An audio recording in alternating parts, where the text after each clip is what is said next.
Hello friends, इस video में मैं बात करने वाली हूँ मैकेनिज्म ऑफ प्रोटीन डाइजेशन के बारे में।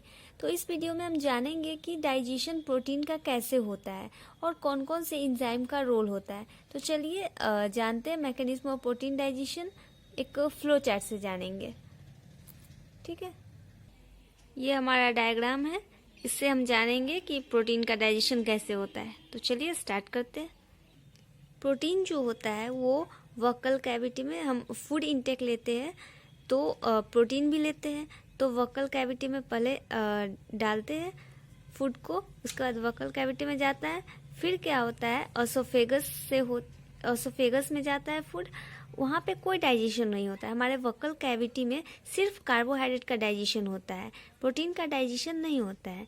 तो उसके बाद ओसोफेगस में जाता है फूड। उसके बाद क्या होता है, ओसोफेगस में तो डाइजेशन नहीं होता है। उसके बाद क्या होता है कि स्टोमक में जाता है। हमारा प्रोटीन जो होता है उसका डाइजेशन स्टार्ट होता है हमारे स्टोमक से। तो स्टोमक में क्या होता है, स्टोमक में पैराइटल सेल होता है। पैराइटल सेल जो होता है वो HCl रिलीज करता है, और जो पेप्टिक सेल जो होता है वो पेप्सिनोजेन और प्रोरेनिन रिलीज करता है। और जो HCl जो होता है वो पेप्सिनोजेन पे एक्ट करता है और प्रोरेनिन पे एक्ट करता है।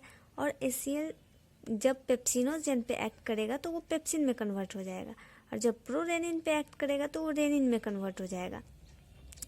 फिर क्या होगा, जो हमारा कॉम्प्लेक्स प्रोटीन था और जो मिल्क प्रोटीन था, मिल्क प्रोटीन यानी कैजीन को बोलते हैं मिल्क प्रोटीन, वो उस पर जब एक्ट करेगा पेप्सिन और रेनिन एक्ट करेगा तो वो कन्वर्ट हो जाएगा प्रोटियोजेज और पेप्टोन्स में और कैल्शियम पाराकैसिनेट में।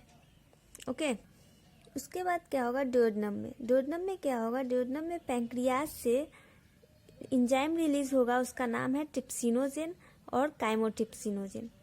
ट्रिप्सिनोजेन पे जब इंटेरोकाइनेज एक्ट करेगा तो वो कन्वर्ट हो जाएगा ट्रिप्सिन में और काइमोट्रिप्सिन में, और वो एक्ट करेगा किस पे, प्रोटियोजेस, पेप्टोन्स और कैल्शियम पाराकैसिनेट पे एक्ट करेगा, और वो कन्वर्ट हो जाएगा पेप्टाइड और डाइपेप्टाइड में।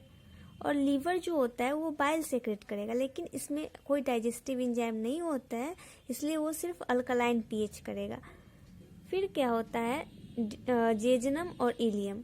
जेजनम इलियम में क्या होगा, जेजनम इलियम में इंटेस्टिनल ग्लैंड जो होता है वो सेक्रेट करेगा पेप्टाइडेज। पेप्टाइडेज जो सेक्रेट होगा वो एक्ट करेगा पेप्टाइड और डाइपेप्टाइड पे, और वो कन्वर्ट हो जाएगा एमिनो एसिड में। एमिनो एसिड जो होता है वो सिंपलेस्ट फॉर्म होता है प्रोटीन का।